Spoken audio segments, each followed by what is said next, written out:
Howdy, everybody, and once again, coming to you from somewhere in the middle of nowhere. Man, it's pretty warm out here in the middle of nowhere today. This is ridiculous. But it's springtime, it's supposed to be warm, plants are growing, trees are doing their thing. We're getting polluted with pollen. Everybody feels kind of ugh. Isn't that funny, man? Like summertime, that's when you're supposed to feel the best. You can get outside and enjoy the sun, and everybody's like, man, I don't feel good because of plants. Sorry. Anyway, not going on a rant. We're going to look at another target setup. Since the last attempt was, sort of a fail, sort of a work. It sort of didn't impress me a lot. So, I tried another thing yesterday, and we didn't get a video yesterday. So that was kind of a flop. And so today, try again. Let's look at what we got going on today. One of them's pretty, and one of them not so pretty. I'll figure this out. Look what we got here. We have two more imitation clay blocks. Imitation clay blocks? What the world? Well, this is drywall, or joint compound. And that's what you use to build your walls inside your house before you paint them. And it's used for all kinds of stuff. And today it's going to be used as a target. As you see, this one's a little bit smaller than that one. Well, the reason that it didn't work last time is this stuff was way too wet. And so today I added some dry compound to it and tried to mix it up, make it a little bit more firm. I put it in this bucket here. Look at that. Look, sometimes I try and do the right thing. And I just sprayed a bunch of oil in there. You got to poke a little hole in there that releases the air or the suction. And sprayed a bunch of WD, not a bunch, but you know what I mean, you just spray some WD in there so nothing sticks to the sides. Filled it full of mud. And just emptied it out, just like, you know, man, you do in your sandcastle. And or your Play-Doh factory with you that have children. You know what a Play-Doh factory is. And so, this one I ended up making I put a little bit more of the dry compound in there, and it turned out a little bit better. So are these test results going to be perfect again? No. But I'm more looking for the end result. I have a good feeling that both rifles that we're going to use today are going to send the pellet clear through both of those. We ought to have a nice hole to look through. And that was the other issue with the last one. The last attempt, or the first attempt. And that was accuracy. I may be trying this from too far away, you know, to get dead perfect center hits every time. Man, it's only 20 yards, and we ought to be able to pull it off. And what are we going to use? We're going to go back to our original air-powered sniping system. I love this thing, man. Even just kind of looks cool. It turned out good. And we're also going to use, my wife's car's holding this one up. Of course, it's our Crossman Legacy 1000. And we're going to see which one makes a bigger splat. Splat will split. Well, we're going to use our Crossman Copper Magnum again. And see how this big heavy copper pellet does. So, let's get y'all chucked in the tripod. Let's see how this one goes. I've already put a couple rounds out there on a plate, just so I could see where they were shooting. The original is shooting a little bit better than the Daisy 880 is grouping a little bit better than the Crossman. And they're both going the opposite way, same direction. One's shooting high and left, the other one's shooting low and left, and man, they're all. Today's a different day. It's hot outside and it's very humid, and that's all I can say. Because both of these are zeroed that target at this range.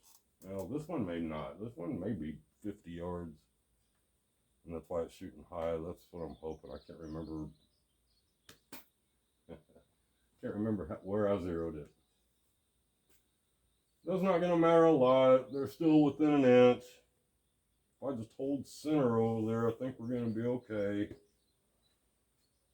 I'm going to shoot the one on the right with the Daisy, one on the left with the Crossman.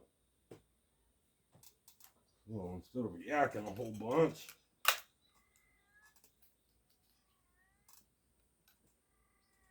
and I am using a lead sled. I didn't want to give an unfair advantage.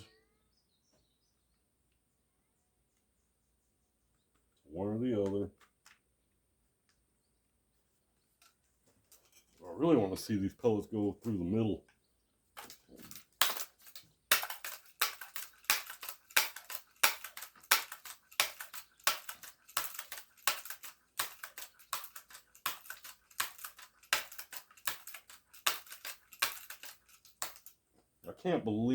I wouldn't think that those little blocks over there, or whatever you want to call them, are any bigger than 4 inches.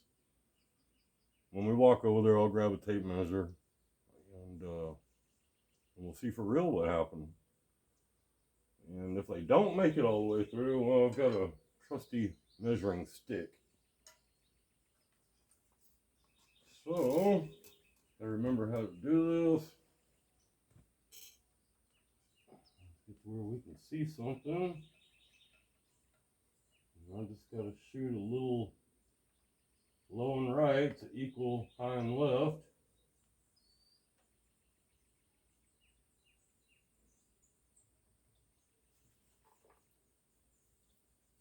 And,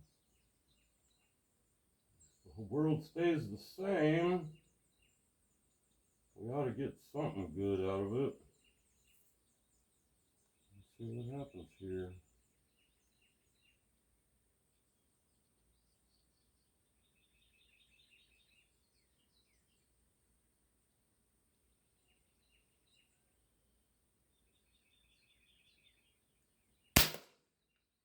Look at that. I see daylight, so that's kind of neat. I hope it stays together like that so we can walk over there and see it. Well, I could probably do both tests in the same piece, but I'm not gonna. We're gonna shoot the other one. Oh, let me get that rifle. Wow.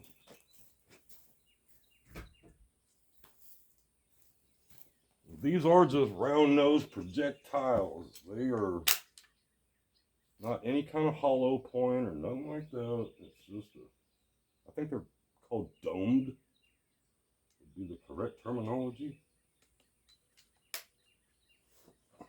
Man, that one zipped it right through, so I know this one's gonna do it. I just want to see if there's anything that says that this one makes a bigger difference because of power.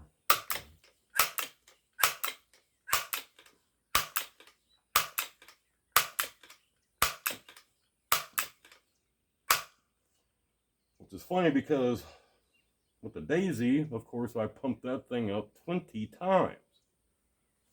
with the Crossman Legacy here, I can't pump it hardly any more than 10.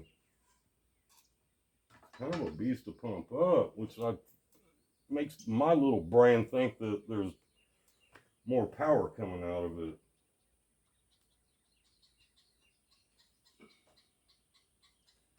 So this one's shooting low and left, so I gotta kind of aim high and right and hope for the best.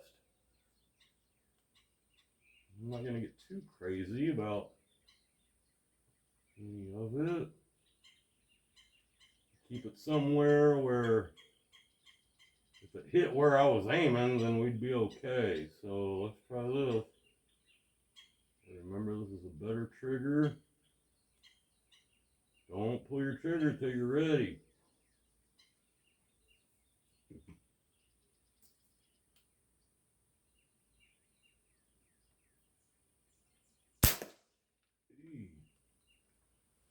Well, we got lucky. Let's go look. This is kind of interesting, I think. Man, I don't know what's going on with none of my little rifles are being real accurate. And this one's just falling over on itself already. Huh. There's our Daisy 880. Look at that, man. Hole all clean through there. Didn't really bulge it out any. And it didn't really make a whole bigger mess out the back. And if we look over here at this Crossman, man, you see how it's all deformed and everything. And I know I got a little too far to the left there. But man, look at that. There's daylight all the way through there. This hole is 3/4 of an inch. I know that. I know that is 3/4. This one, if it wasn't collapsed on itself, I would say that it's bigger.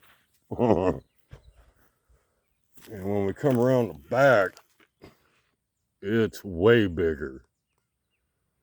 So, man, I wish this would have stayed together there. Look at that. That's what it looked like at first. That's a big old opening. Daisy. Crossman. Wow. Look at that exit. There's something to be said about that, I think. I wonder if I could stand it up over here in the front a little bit, kind of form it back to its original state. And Daisy, Crossman. And I got to be honest, the two entry holes look the same, but man, that exit. That's a pretty gnarly exit for the Crossman. That's very cool. Well, I'm going to clean up my sheetrock mess here. While I'm doing that, y'all need to type down there in the comments what y'all think about this whole mess. I know I need to get the target bigger. I want the target bigger. When you want a container that is the right size, they're nowhere to be found. And as soon as you don't have an idea, you're tripping over them. Well, I don't really know what to use yet. I need to make this stuff just a little more dry. So it's more like clay. I got it close. Well, these may be ruined by now. That's pretty hard because I added that other drying stuff to it. I couldn't find my small mixer because I have this stuff in just the smallest of in a small container, so I can't put my big old paddle bit in there and just go to town on it. But maybe I can save it. This one's pretty hard. It feels like clay too. So maybe I can mix this all back with the other. And we'll try again tomorrow. Hell, maybe by tomorrow we might be able to use the big container if it's But that's nice and dry. That's kind of what I was looking for. The problem is when it gets this dry, it's packing it into the container with not getting a bunch of air pockets in there. So I want this test to be real and fair. And so far, that was pretty cool. I like that. I think now we know which one's got a little more oomph. So yeah. A couple of y'all have already chimed in and said, yeah, man, that's a great idea. Well, whatever, man. I always loved the Hootie Hoo clay block. I thought that was always like the greatest thing ever because, man, sometimes he shoots that stuff and it makes a cool looking mess. And I was like, nah, dude, don't. Just save it. Send it somewhere where they can put it in the oven and bake it. Make art out of it. So, anyways, and then, yeah, if we get real out of hand, I can take it to the shooting range and see what really happens when we shoot it with something real. I think I'm going to save most of this for the little pellet gun test. So I have not. Don't give up hope on waiting for the 22-250. It is coming. I think tomorrow's going to be trash day, so I'm going to be all over the place or closer to the range. So I can throw that thing in the back of the truck and we'll do something cool. Who knows what we'll do. Anyways, I got to clean up. You guys have a great night. And, love you. See you soon. Good night. We'll see y'all.